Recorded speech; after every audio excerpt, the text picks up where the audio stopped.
Shalom y bienvenidos. Este servicio es en español. Si hablas español, escribe Shalom en los comentarios y dinos desde dónde nos estás viendo. Baruch ata Elyon shenatata lanu chaim behirsheita lanu lehitkanes ha'ayom la'avodotcha. Amén. Pasemos ahora a nuestro primer salmo de este servicio de la lectura de la Parashat. Perdón. Este será el salmo número 32.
Shema Israel, Elyon Eloheinu, Elyon Echad. Ahora pasemos a la declaración de fe evionita. Todo evionita debe recordar estas remembranzas. Número 1, solo hay que adorar a el Elyon, el Dios Altísimo. Número 2, la liberación de la esclavitud en Egipto. Número 3, el Shabbat y las fiestas. Número 4, los 10 mandamientos entregados al pueblo en el Sinaí. Número 5, que la Mikra, la Biblia, es sagrada. Número 6, que el Elyon castigará y premiará a quienes así lo merezcan en el futuro. Y número 7, que la redención vendrá cuando sea el tiempo señalado por el Elyon. Alex Hartadi dice: hola, ¿cómo te va? Muy bien, muchas gracias, bienvenidos al en vivo. Hoy el en vivo es en español. Pasemos ahora a nuestro rezo de apertura.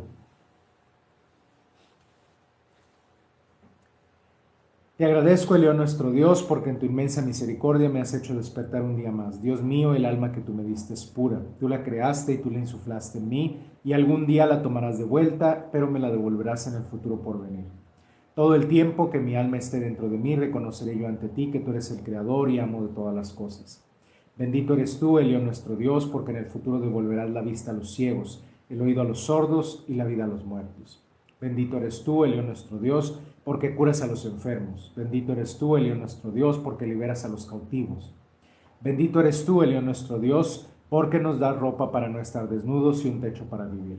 Bendito eres tú, Elyon, nuestro Dios, porque guías los pasos de los humanos. Bendito eres tú, Elyon, nuestro Dios, porque nos has elegido como tus siervos, miembros del pacto con el antiguo Israel. Ayúdanos, Elyon, nuestro Dios, a cumplir con las mitzvot de tu Torah. No nos dejes caer en el error. Ayúdanos a soportar las dificultades de la vida. No permitas que caigamos en desgracia, indigencia o desprestigio. Aléjanos de nuestras malas inclinaciones y ayúdanos a inclinarnos siempre por lo justo y lo correcto. Seamos gratos a tus ojos siempre para que nos salves. No nos permitas ser soberbios. Líbranos de los amigos traicioneros, de los malos vecinos, los compañeros de trabajo malvados y cualquier infortunio que nos puedan causar.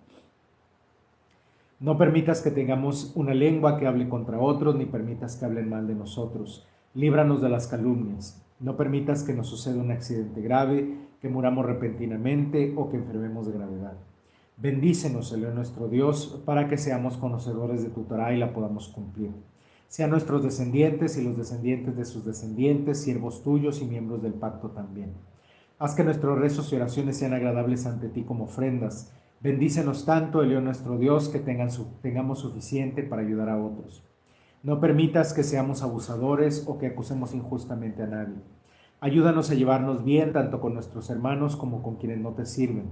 Seamos nosotros un testimonio de tu grandeza y bondad a todas las naciones. Guíanos para ser buenos hijos con nuestros padres y buenos padres para con nuestros hijos. Ayúdanos a actuar con amor para con todas las personas sin excepción. Ayúdanos a ser hospitalarios, caritativos, apoyo para los enfermos, los necesitados, los discapacitados, las personas en situación de pobreza y todo aquel que necesite nuestra ayuda, sea que la pida o no. No permitas que hagamos distinción entre mujeres y hombres, entre nuestra familia y los extraños, entre quienes te adoran y quienes no, entre quienes pertenecen a nuestra etnia y quienes son extranjeros. Ten misericordia de nosotros y olvida nuestros errores, perdona nuestros defectos y ayúdanos a mejorar. No permitas que sigamos yendo por el mal camino. Gracias por todo lo que nos das, por el alimento que nunca nos falta, por la salud, por nuestra familia y por la oportunidad de conocerte y servirte. Que Dios es como tú, el Dios nuestro Dios, el justo, el misericordioso, el amoroso creador de todo. Mis alabanzas son siempre para ti. Tú eres santo y tu nombre es santo. Ayúdanos a santificar nuestra vida delante de ti. Danos sabiduría para tomar buenas decisiones. Bendice la obra de nuestras manos para que nuestro trabajo nos dé lo necesario para vivir. Ayúdanos a prosperar y vivir en paz y felicidad con nuestra familia. Que nuestros años sobre la tierra sean como las largas vidas de los patriarcas. Llena el mundo entero con tu bondad. Ayuda a toda la humanidad a conocerte y servirte. Alabado seas, el Dios nuestro Dios, por los siglos de los siglos. Amén. Bendito eres tú, el Dios nuestro Dios, porque nos has ordenado leer la Mikra. Amén.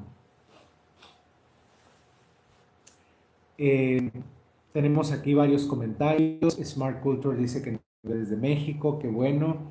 Santiago Cervantes nos dice hola, hola Santiago, shalom. Marlene Sánchez también dice hola, hola Marlene. Acá Miguelito06 dice aquí, perdón, se me perdió el comentario, ¿a quién le adoras? Bueno, nosotros adoramos al Creador, a Elión. No somos cristianos, no somos judíos, somos ebionitas. Brian dice buenos días. Miguelito06, ¿por qué lo estás leyendo? No lo dices de corazón. Bueno, este es el rezo de Shaharit, es un rezo que ya tenemos hecho para las mañanas. Ok, gracias por sus preguntas y por sus comentarios. Mauri P. dice, estoy impresionado, muchas gracias, Mauri. Vamos a pasar entonces a la primera lectura de la Haftará el día de hoy. Esta es Haftará Yeshayahu 36, del 1 al 22. En el año 14 del rey Ishkiahu, el rey Sennacherib de Ashur marchó contra todas las ciudades fortificadas de Yehuda y las capturó. Desde Laquish, el rey de Ashur envió a Rabshakeh con un gran ejército, y el rey Ishkiahu de Jerusalén, Rabshakeh tomó posición junto al acueducto del estanque de arriba por el camino del campo del labrador. Y salieron hacia él Eliakim, hijo de Hilkiyahu, el administrador del palacio, Shebna, el escriba, y Joach, hijo de Asaf, el cronista. Rabshakeh les dijo, díganle a Ishkiyahu, así ha dicho el gran rey, el rey de Ashur, ¿qué te hace tan confiado? Supongo que el simple hablar brinda consejo y valor para la guerra. Mira, ¿en quién confías para que te hayas rebelado contra mí? Tú confías en Mitzraim, en Egipto, ese bastón de caña rajada, que a cualquiera que se apoye sobre ella le entrará por la mano y la atravesará. Así es el faraón, rey de Mitzraim o rey de Egipto, para todos los que confían en él. Y si me dices que confías en Yahvé, tu Elohim, él es aquel cuyos lugares altos y cuyos altares ha quitado Ishkiahu, diciéndole a Yehudá y a Jerusalén, ustedes deben adorar solamente en este altar. Ahora ven y haz este trato con mi amo, el rey de Ashur, y yo te daré 2000 caballos, si puedes proveer de jinetes que los monten.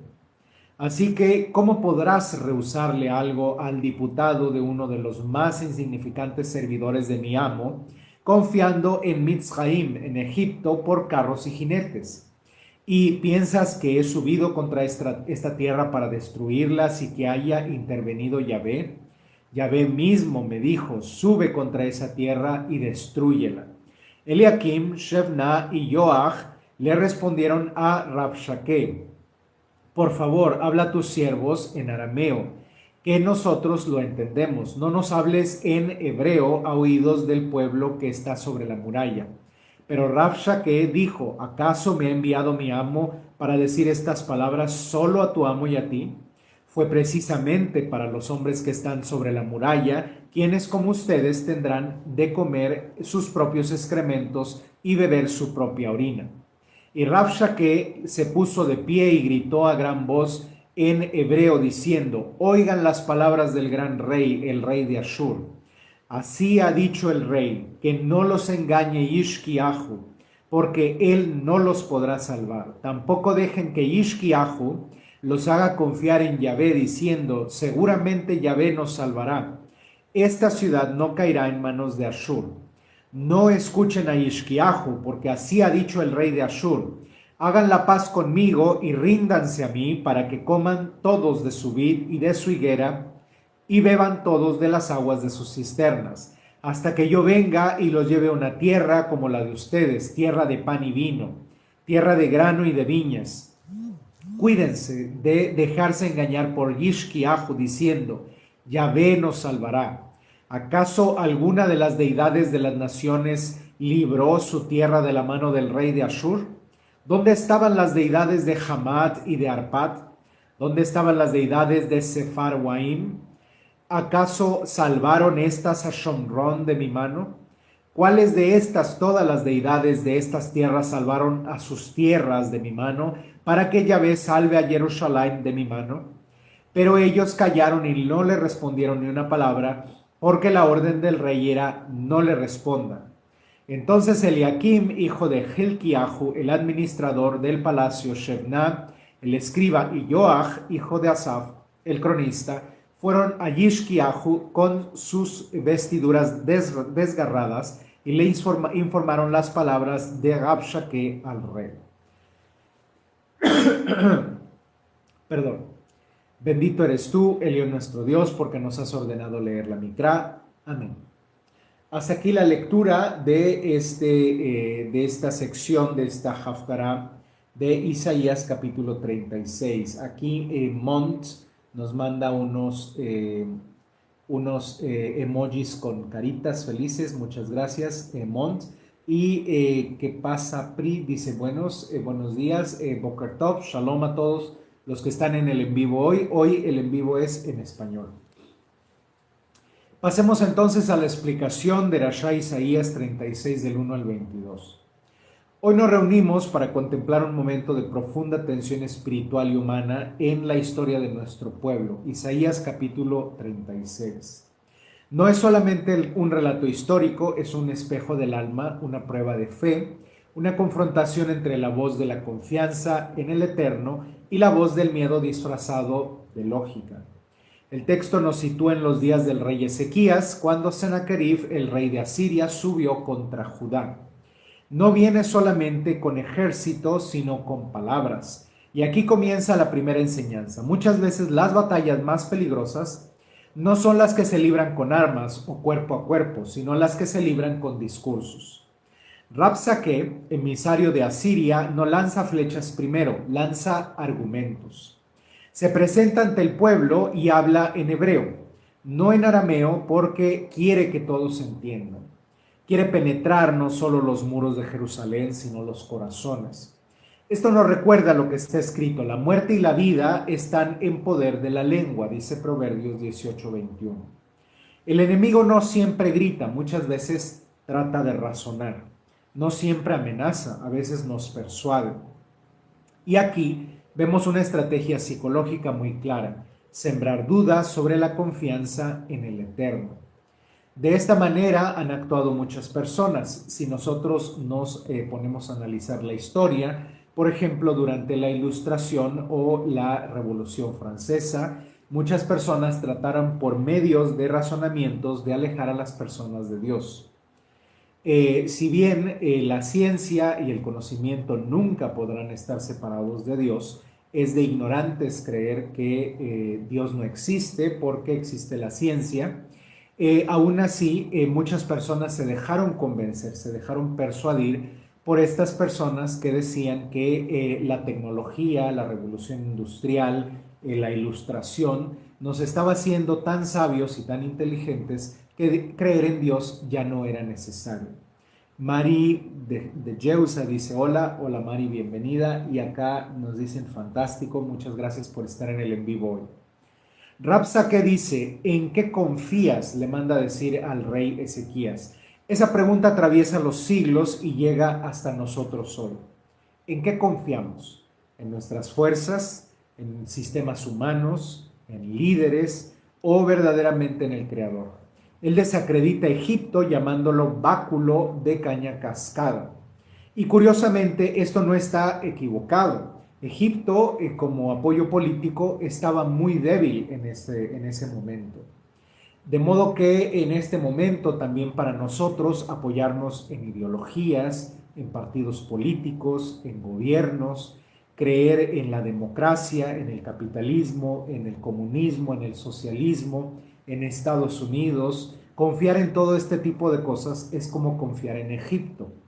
La alegoría que hace Rabsaque es que Egipto es como una caña cascada, es decir, una caña que cuando tú tratas de usarla como bastón para sostenerte, se quiebra y los picos que quedan te atraviesa la mano y terminan lastimándote en lugar de ayudarte.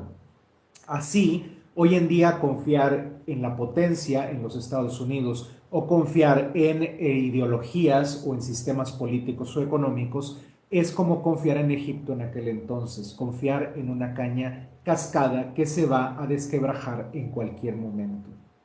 El error de Rabsaque no está en su análisis político, el análisis que da de Egipto es correcto, sino en su conclusión espiritual. Él asume que si las alianzas humanas fallan, entonces no hay ninguna esperanza para Judá. Y aquí está la mentira. Cuando lo humano falla, lo divino sí permanece. La Torá ya nos había advertido, maldito el hombre que confíe en el hombre. Por eso nosotros no podemos confiar en gobiernos humanos, ni en jueces, ni en líderes políticos, ni en ninguna persona que sea humana, porque esto ya está en la Biblia, en Jeremías 17:5. Y también dice Jeremías 17:7, bendito el hombre que confía en Elohim. No se trata de rechazar toda estrategia humana, sino de no convertirla en nuestro fundamento. Luego Rabsaque distorsiona la reforma de Ezequías, diciendo que al quitar los lugares altos ha ofendido a Dios. Recordemos que cuando los israelitas entraron a la tierra de Canaán, la tierra de Canaán estaba llena de templos, los cuales en la Biblia se les llama los lugares altos.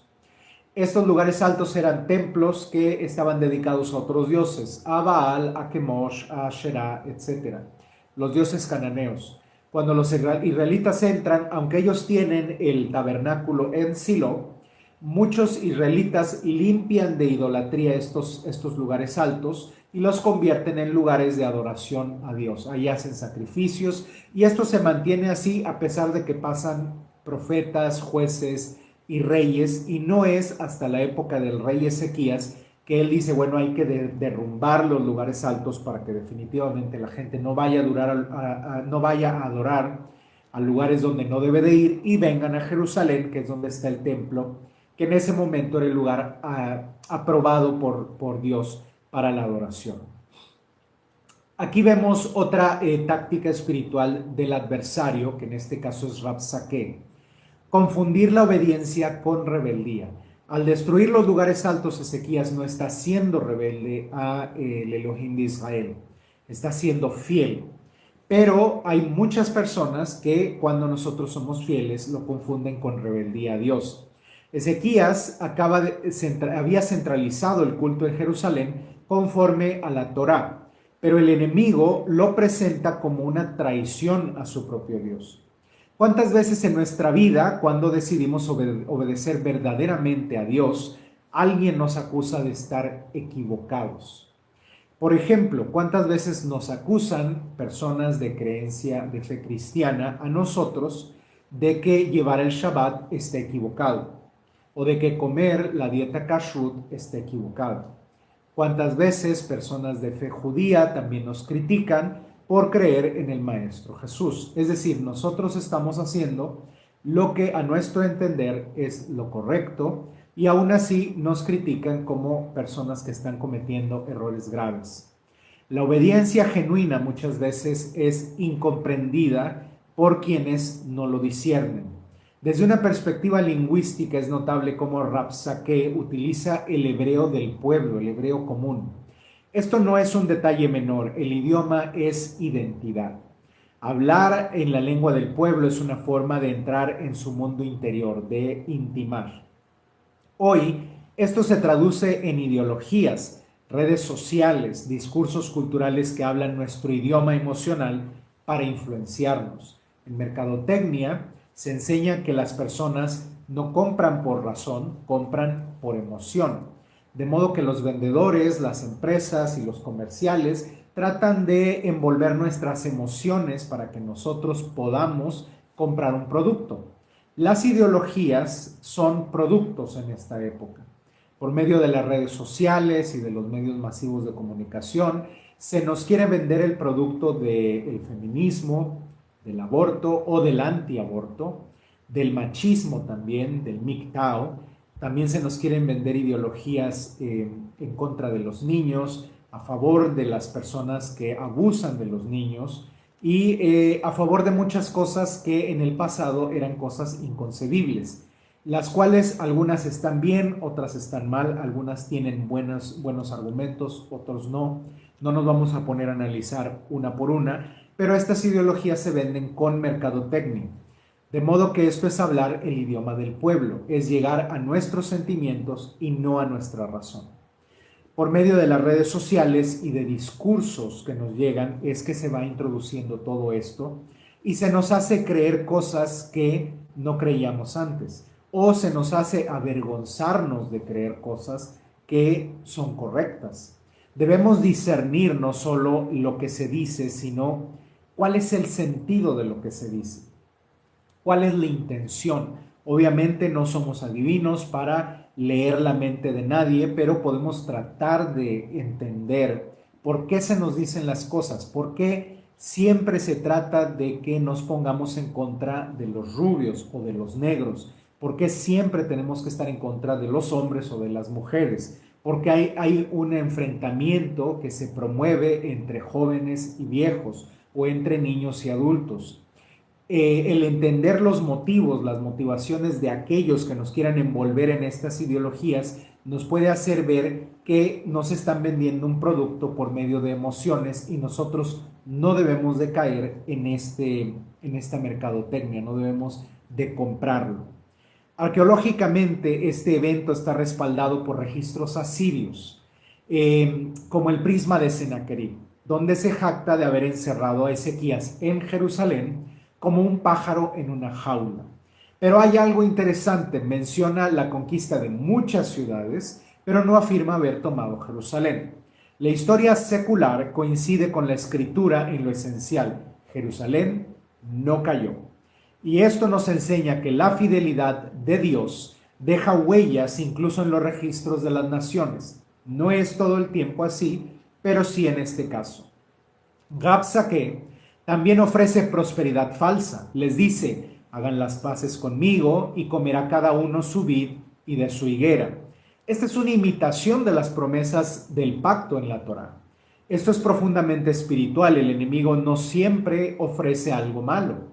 Muchas veces ofrece algo bueno, pero fuera del orden de Dios. De modo que no todo lo que brilla es oro, como decían nuestros abuelos. Recordemos lo que dice la sabiduría. No envidies al hombre violento, ni escojas nunca sus caminos, Proverbios 3:31.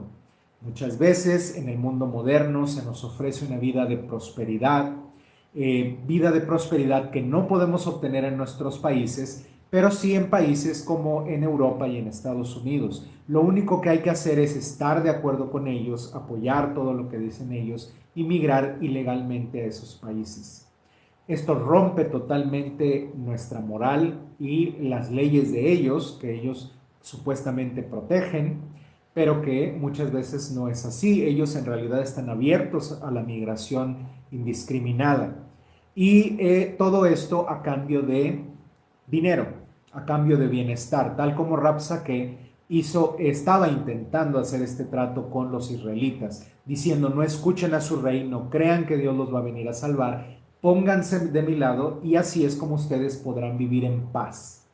Y también en Ben Sirá nos dice: no cambies a un amigo fiel por oro. Esto dice Ben Sirá 7:18. No cambiemos la fidelidad al Eterno por soluciones rápidas. Desde una perspectiva lógica y práctica, este pasaje nos enseña la importancia del silencio en momentos críticos. El pueblo calló y no le respondió nada, dice Isaías 36:21. Esto no es debilidad, es disciplina. Hay momentos en que responder es caer en la trampa. La halajá de la vida diaria nos enseña que no toda provocación merece nuestra respuesta. No siempre hay que aclarar las cosas, sin importar cuán equivocada esté la otra persona. Como dice Eclesiastés, hay tiempo de callar y hay tiempo de hablar. En el mundo moderno esto es esencial. No todo comentario en redes sociales, no toda crítica, no toda provocación debe ser respondida. No debemos meternos donde no nos llaman. El silencio puede ser una forma de fe. Psicológicamente, el discurso de Rabsaque busca generar ansiedad colectiva. Les dice que son ellos los que terminarán comiendo excremento y bebiendo orina por la falta de comida que se vendrá por causa del ejército asirio. Habla en voz alta frente a todos para crear pánico.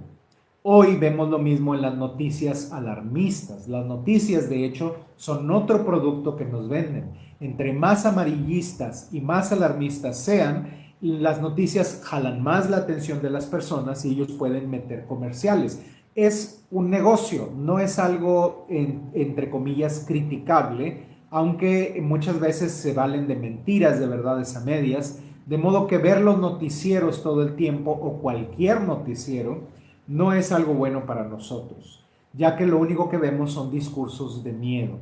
La pregunta es: ¿qué voz dejamos entrar en nuestra mente?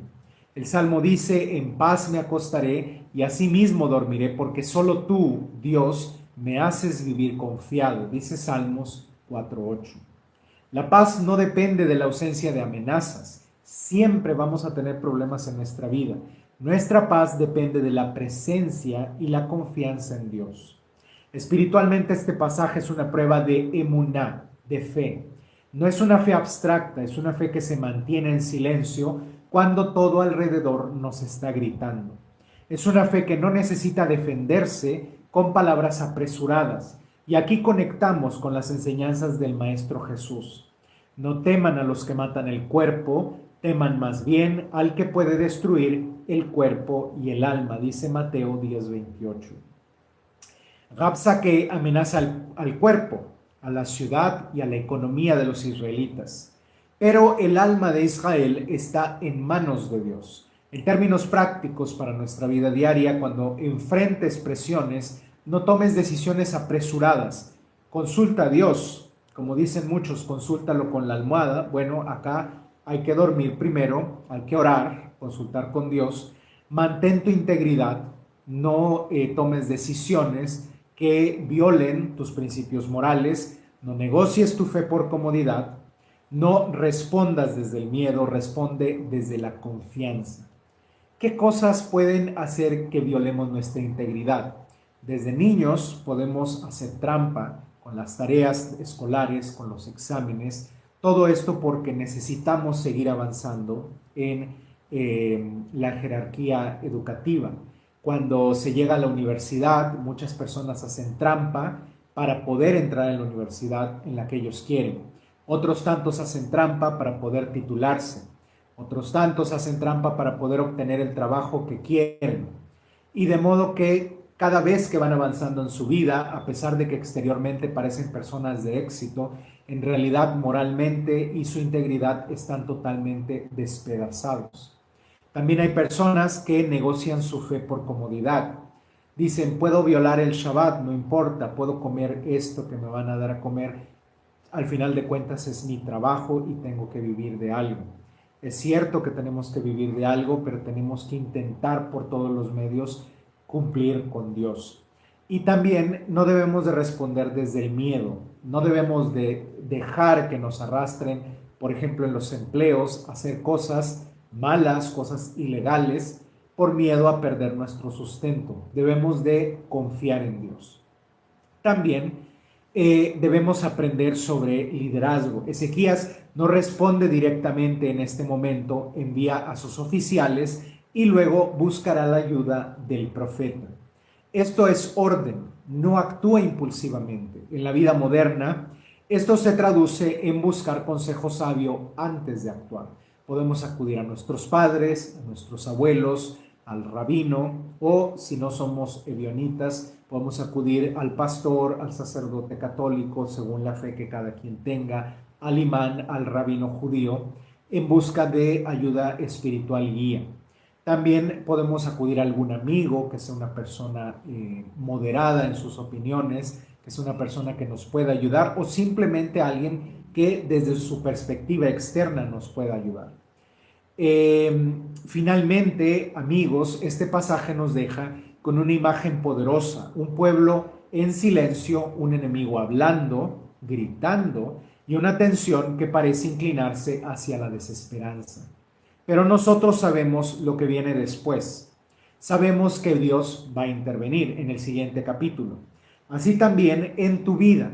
Puede que hoy estés en tu capítulo 36 de Isaías, escuchando voces de duda, sintiendo la presión y viendo las amenazas frente a frente. Pero Dios ya ha escrito el capítulo 37. Confía, guarda silencio cuando sea necesario, discierne las voces, mantente fiel, porque, como está escrito, el Eterno peleará por ustedes y ustedes estarán tranquilos. Dice Éxodo 14:14. Que esta palabra no solo sea escuchada, sino vivida por cada quien. Ken Yehi Ratzon. Hasta aquí esta derashá, la explicación del capítulo 36 de la lectura de la Haftará del libro de Isaías. Tenemos aquí algunos comentarios. Dice, te quiero muchísimo. Muchas gracias. Bienvenidos al en vivo. Acá tenemos bien hecho, amigo, muchas gracias, bienvenido. Eri Jordan dice bien hecho. Alicia Alenka dice hola a todos, shalom, bienvenida.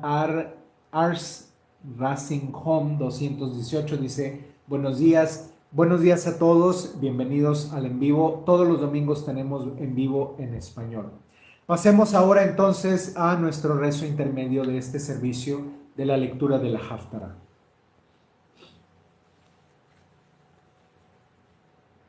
Te agradezco todas las mañanas, Señor nuestro Dios, porque me bendices con un día más de vida. Agradezco por la ropa que colocas en mi cuerpo para que no tenga frío, tú siempre me cuidas. Te agradezco todas las mañanas por la luz, por el hecho de estar vivo. Te agradezco por el pan que colocas en mi mesa para que no esté hambriento, para que no conozca el dolor. Por mis innumerables sonrisas te agradezco, por mis habilidades y mis vivencias quiero que sepas que siempre te agradezco. Alabaré tu nombre, poderoso Dios nuestro Dios. Te entrego mi vida, mi corazón y mis agradecimientos. Te agradezco todas las mañanas por mis fuerzas, por mi padre y por mi madre. Te agradezco por la lluvia que cae sobre mis campos y por mis seres queridos. Alabado seas, Señor nuestro Dios, por los siglos de los siglos. Amén. Ars Racing Home 218 dice, bien hecho, muchas gracias y bienvenidos a todos al en vivo en español. Pasemos ahora a el salmo intermedio de este servicio de la lectura de la Haftará. Será Salmo capítulo 33.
Pasamos ahora a, tenemos aquí unos comentarios. Hanna 254 dice, hola Hanna, bienvenida, shalom.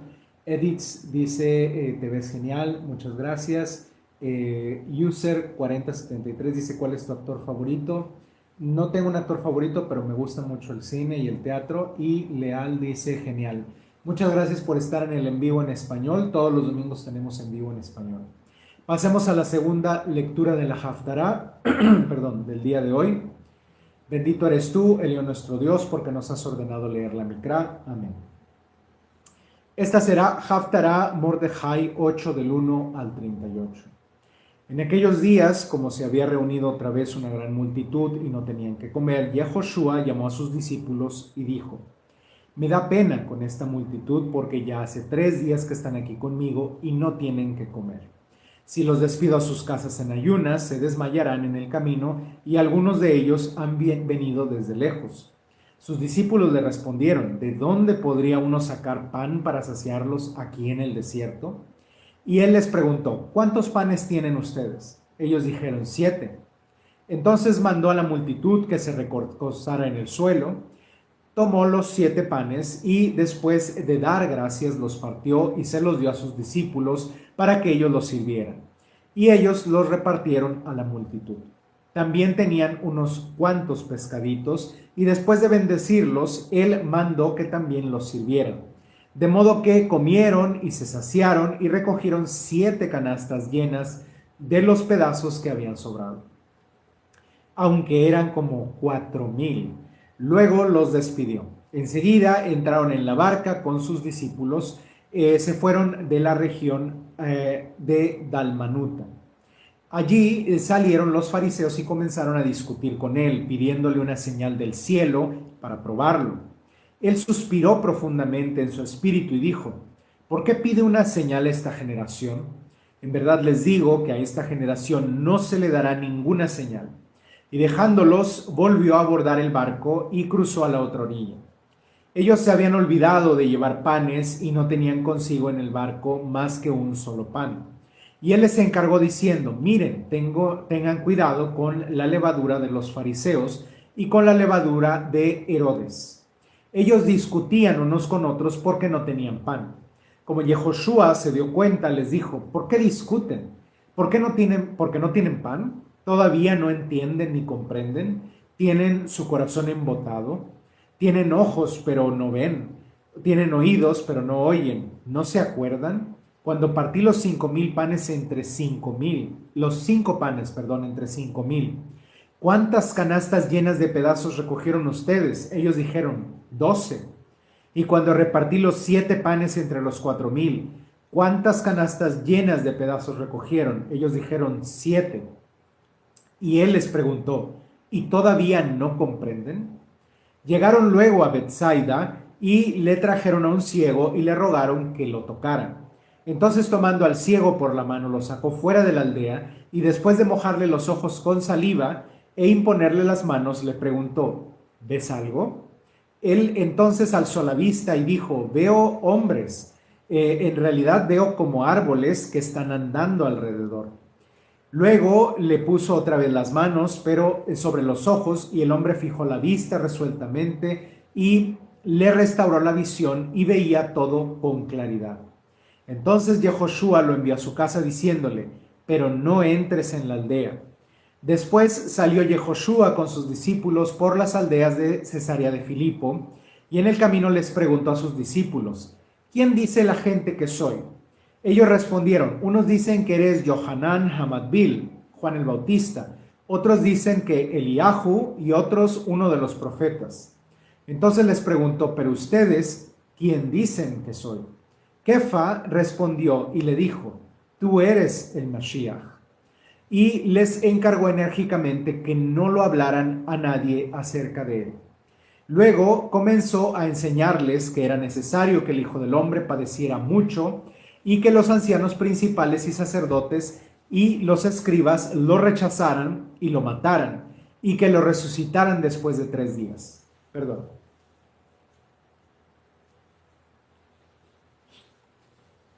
Les expresó esto claramente, entonces Kefa lo llevó aparte y comenzó a reprenderlo. Pero él se dio la vuelta y mirando a sus discípulos reprendió a Kefa diciéndole: quítate de enfrente, adversario, porque no piensas en las cosas de Elión, sino en las cosas de los hombres. Entonces llamó a la gente juntamente con sus discípulos y les dijo: si alguno quiere venir conmigo, niéguese a sí mismo, tome su poste y sígame. Porque el que quiera salvar su vida la perderá, pero el que pierda su vida por causa de mí y de la Besorá, la buena noticia del reino, la salvará. Pues, ¿de qué le aprovecha al hombre ganar el mundo entero y perder su vida? Porque, ¿qué no dará el hombre en rescate por su vida? Pues el que se avergüence de mí y de mis palabras en esta generación adúltera y pecadora, el Hijo del Hombre se avergonzará también de él cuando venga en la gloria de su Padre con los santos mensajeros. Bendito eres tú, Elión nuestro Dios, porque nos has ordenado leer la Micrá. Amén.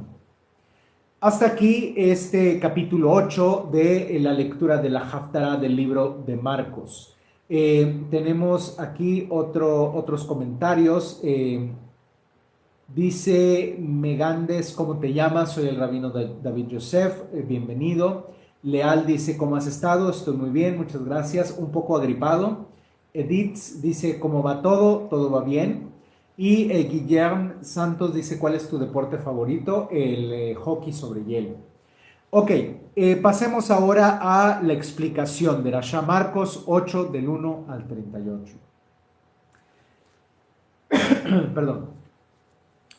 Hoy nos adentramos en un pasaje que no solo narra hechos, sino que revela el corazón del discipulado verdadero, el misterio de la identidad del Mesías y la profundidad del llamado del Eterno sobre nuestras vidas. Todo esto relatado en Marcos capítulo 8.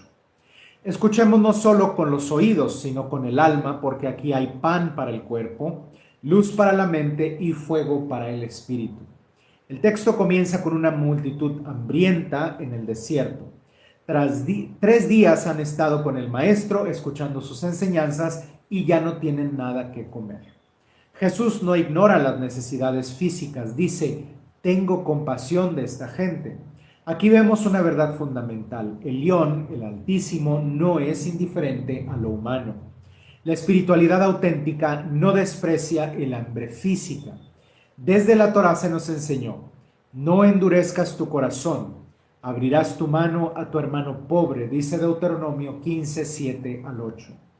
Jesús encarna esta enseñanza: la compasión no es teoría, es acción.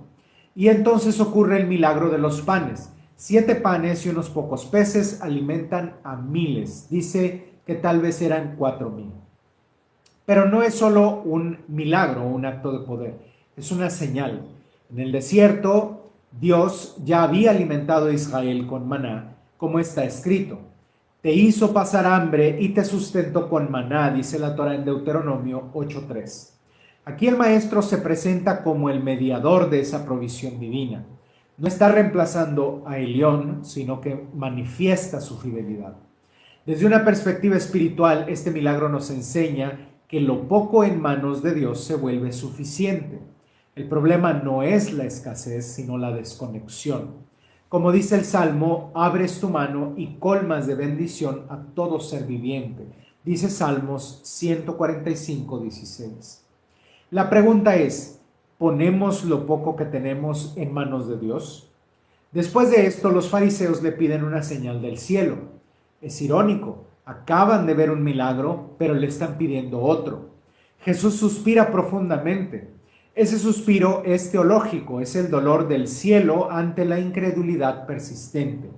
Como dice Isaías: ¿hasta cuándo no entenderán? Dice Isaías 6:9. La fe no nace de ver más y más señales, sino de un corazón dispuesto.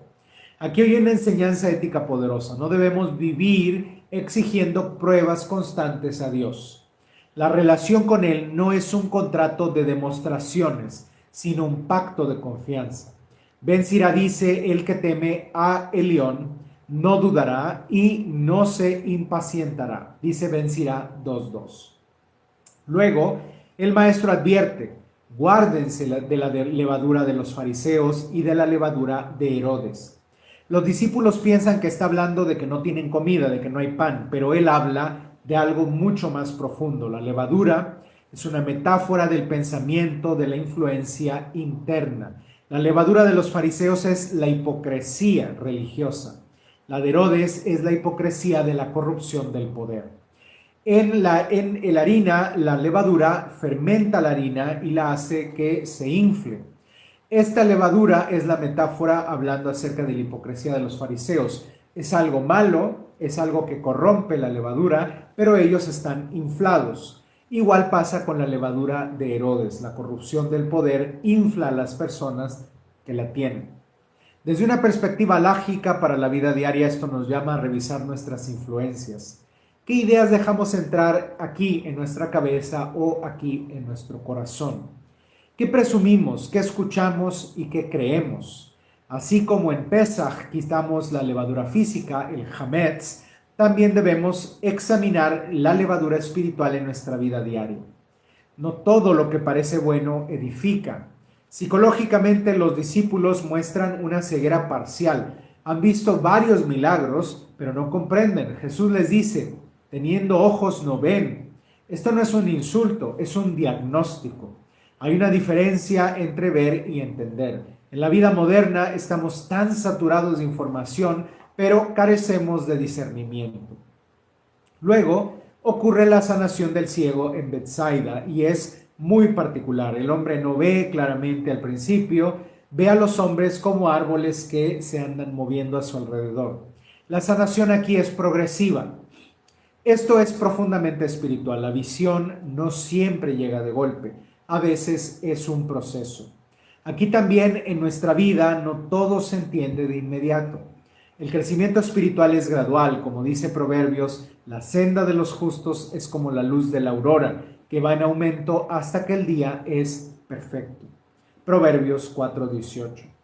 Después el maestro pregunta: ¿quién dicen los hombres que soy? Y luego, ustedes, ¿quién dicen que soy?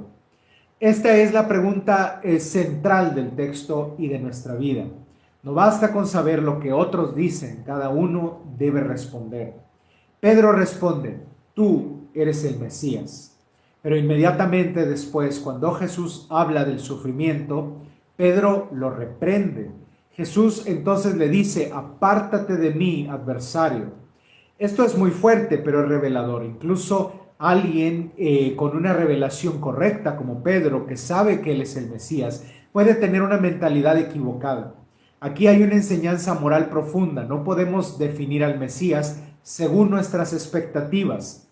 Dentro del judaísmo, por ejemplo, después de la destrucción del templo, gente como Moshe ben Maimónides, definieron lo que eran las expectativas personales de los rabinos sobre lo que el Mesías debía de ser. Y entonces pusieron reglas muy claras. Debe de poder comprobar que es del linaje de David, debe de reconstruir el tercer templo, debe de restaurar el reinado davídico, etcétera, etcétera. Muchas de estas cosas Jesús no las cumplió cuando él estuvo, pero Jesús cumplió las profecías, no las expectativas que tenía el pueblo. El camino del Eterno no siempre coincide con nuestros deseos. Recordemos cómo Samuel, el profeta Samuel, al ver al hijo mayor de Isaí, dijo: seguramente este es el nuevo rey, porque era un hombre alto, fuerte, un hombre atractivo a la vista, y Dios le dijo: no mires su belleza, no mires su estatura, porque no es a él a quien he elegido. Y así pasaron 6 hijos más de Isaí hasta que llegó a David, que no solo era el más joven, sino también era el más bajito de estatura y el más, entre comillas, insignificante, de modo que Samuel no lo hubiera elegido si hubiera sido por él la elección, pero fue a quien Dios eligió. Nuestros pensamientos no se parecen para nada a los de Dios, y en este caso los judíos de aquel tiempo demostraron que sus expectativas sobre el Mesías no coincidían con las expectativas que tenía Dios. Como dice Isaías: mis pensamientos no son sus pensamientos. Jesús entonces declara el corazón del discipulado: si alguno quiere venir en pos de mí, niéguese a sí mismo, tome su cruz y sígame. Esto no es una invitación ligera, es un llamado radical. Negarse a sí mismo no es odiarse, es renunciar al ego como nuestro centro. Desde una perspectiva práctica y alágica, esto significa vivir con disciplina, controlar nuestros impulsos, actuar con justicia, priorizar lo que es correcto sobre lo cómodo. Es muy difícil para el ser humano controlar sus impulsos. Miren a su alrededor, cuántas personas le son infieles a sus parejas. Esto porque no controlan sus impulsos. Cuántas personas roban, defraudan, porque no pueden controlar sus impulsos, el deseo de obtener dinero de manera fácil. Muchas personas, si no es que el 100% de aquellos que vemos con éxito en la vida, que tienen riquezas, que tienen propiedades, casas, automóviles, mujeres u hombres en su vida, son personas que han hecho cosas muy malas para lograrlo. Nosotros debemos de controlarlos, debemos de tener este autocontrol, esta disciplina. Recordemos que dice la Biblia que quien se controla es mejor que quien conquista una ciudad. Lo mismo decía, me parece que Confucio o Siddhartha Gautama, un filósofo oriental, decía que era mucho más importante dominarse a sí mismo que conquistar el mundo. De modo que debemos de intentarlo, nuestros impulsos son naturales. El ser humano por naturaleza es egoísta. No vamos a decir, perdón, entró algo aquí en mi ojo, no vamos a decir que el ser humano por naturaleza es malo, pero sí lo es egoísta. Si nosotros ponemos un plato de comida donde hay gatos o perritos, se van a pelear unos con otros por tratar de comer la mayor cantidad de comida para que los demás no se la coman. Esto no es por hambre y no es por maldad, es egoísmo, eso está en la naturaleza. En nuestro ADN, en nuestra biología, está el ser egoístas. Por eso es que es tan difícil controlar nuestros impulsos. El ser morales, el tener integridad, el ser civilizados va contra nuestra naturaleza. La civilidad, la civilización es lo contrario a la naturaleza. Por eso, aunque tenemos economía, tenemos gobiernos, tenemos potencias, tenemos tecnología, avances en literatura y en pensamiento, sigue habiendo asesinatos, sigue habiendo robos, sigue habiendo inmoralidad, adulterios, violaciones, sigue habiendo fraudes, sigue habiendo robos, porque los impulsos son más fuertes que nuestra civilización o nuestra civilidad. También debemos de priorizar la justicia y hacer lo correcto sobre lo que es cómodo. Hacer lo cómodo, hacer lo incorrecto siempre será más cómodo. Siempre será más fácil ponernos de parte del rico y poderoso, ponernos de parte de la potencia, ponernos de parte del que ya tiene privilegios y no defender al pobre, al desvalido, al desamparado, porque esto nos puede traer muchas repercusiones malas. Y poner en primer lugar al que necesita nos puede traer dificultades a nosotros mismos, de modo que es muy cómodo o siempre será más cómodo actuar a favor de los que no necesitan nada. La Torá ya lo decía, escoge la vida, dice Deuteronomio 30, 19. Elegir la vida implica decisiones diarias. Luego viene una de las frases más profundas. ¿De qué le servirá al hombre si gana todo el mundo y pierde su alma? Dice Marcos 8:36. ¿De qué le sirve a la gente que acumula millones, billones y trillones de dólares? Monarquías, empresarios, ¿de qué les sirve acumular estas cantidades de dinero si al final de cuentas cuando mueran no van a llevarse nada y si van a perder su alma? Si estas personas lo único que lograrán al poder amasar estas fortunas, porque lo han hecho por medio de cosas injustas, lo único que lograrán es perder su alma, que Dios los desapruebe, que ya no les dé el regalo de la resurrección, que ya no les dé un premio después de esta vida. ¿De qué les servirá? ¿Habrán disfrutado tanto esta vida que habrá valido la pena? ¿Habrán tenido los suficientes comida, automóviles, viajes, aviones, mujeres, hombres, etcétera, para que valga la pena que esto que es tan momentáneo, tan pasajero, de apenas unos 80 o 100 años, haya valido lo suficientemente la pena para que no se vaya a disfrutar después de la vida eterna o de la resurrección. Bueno, es algo en lo que reflexionar. Obviamente estas personas no van a cambiar su estilo de vida, pero para nosotros es la reflexión. ¿De qué nos serviría lograr lo que ellos logran si vamos a perder nuestra vida o vamos a perder la esperanza de la resurrección o de la vida eterna? ¿De qué nos aprovecharía? Esta pregunta es una pregunta que atraviesa la historia, la economía, la política y la vida personal. En un mundo obsesionado con el éxito, el maestro redefine el valor. La sabiduría lo sabía y lo dijo mucho antes. Mejor es el pobre que camina en su integridad que el rico que camina en perversidad. Dice Proverbios 28:6. Y también el oro no es nada en comparación con un alma instruida, dice la sabiduría de Salomón 7:9. Arqueológicamente e históricamente este pasaje ocurre en una región de tensiones culturales, cerca de Cesarea de Filipo, un lugar de cultos paganos. Declarar allí a Jesús como Mesías no es solo una confesión espiritual, es una confrontación cultural. Es afirmar la soberanía del Eterno en medio de sistemas que le son contrarios. Finalmente, el Maestro habla de no avergonzarse de él.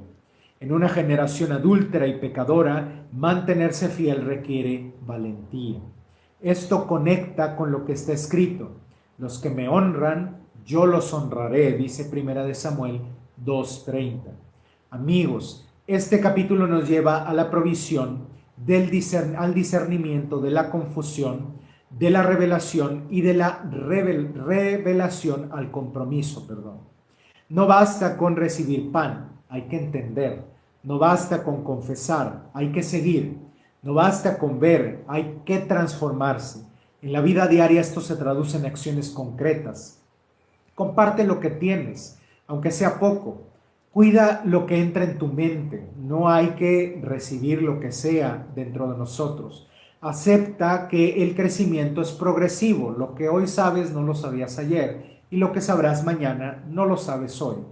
Define tu fe personalmente y vive con integridad aunque te cueste, aunque nos cueste el trabajo, el sustento o la vida.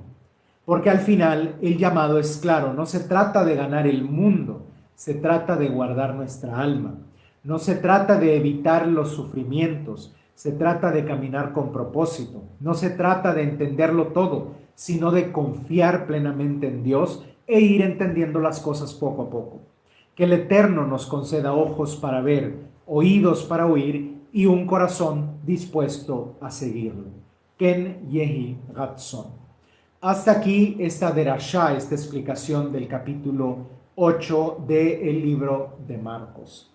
Tenemos aquí varias preguntas. Dice Claudia, ¿cuáles son tus pasatiempos? Me gusta mucho leer, aunque cuando tengo ahora la vista muy cansada, a veces duermo muy rápido cuando me pongo a leer, pero me gusta leer, me gusta la música, me gusta el cine, me gusta el teatro, me gusta la naturaleza. Me gustaría saber más de naturaleza, estar un poco más conectado con el campo, con la siembra, con la cría de animales. Espero en mi siguiente parte de mi vida poder aprender de todo esto. Y dice acá, ¿a qué te dedicas? Yo soy profesor, esa es mi ocupación. Perdón. De eso vivo, pero aparte soy maestro religioso, soy rabino y casi todos los días, 5 veces por semana, tenemos servicios religiosos en diferentes idiomas a lo largo de la semana como un servicio voluntario para ustedes. Ok, muchas gracias por sus preguntas, por sus comentarios. Pasemos a el siguiente rezo, es uno de los rezos finales del servicio de la Haftarah. Bendito eres tú, el Dios nuestro Dios, porque nos has amado tanto que nos diste la vida y la oportunidad de conocerte y adorarte. Ayúdanos para que nuestros pensamientos y acciones estén enfocados todo el día en tus mitzvot. Extiende nuestra vida cada día para poder seguirte adorando. Todo cuanto has prometido se ha cumplido. Solo tú profetizas y cumples. Sigue dándonos vida para ver el cumplimiento de todas tus promesas. Guíanos por encima de quienes nos quieran hacer daño y ayúdanos a superar los obstáculos de la vida. Venga a quienes sufren por causa de gente malvada y ayúdalos a salir de sus problemas. Haz milagros delante de nuestros ojos y sálvanos en todo momento. Gobierna sobre mi familia, porque solo tú tienes el derecho a reinar sobre la humanidad y solo tú nos gobiernas con justicia y misericordia. Aleja de nosotros los golpes de los enemigos, las enfermedades, las guerras y cualquier cosa que pueda hacernos sufrir o morir. No permitas que pasemos hambre o que caigamos en miseria. Haznos descansar tranquilamente esta noche y bendícenos con la oportunidad de volver a despertar mañana temprano. Alabado sea, Señor nuestro Dios, por los siglos de los siglos. Amén. Pasemos ahora aquí a JDST, nos manda unas caritas felices, muchas gracias. Pasemos ahora a el salmo final de este servicio de la lectura de la Haftarah. Este será el Salmo capítulo 34.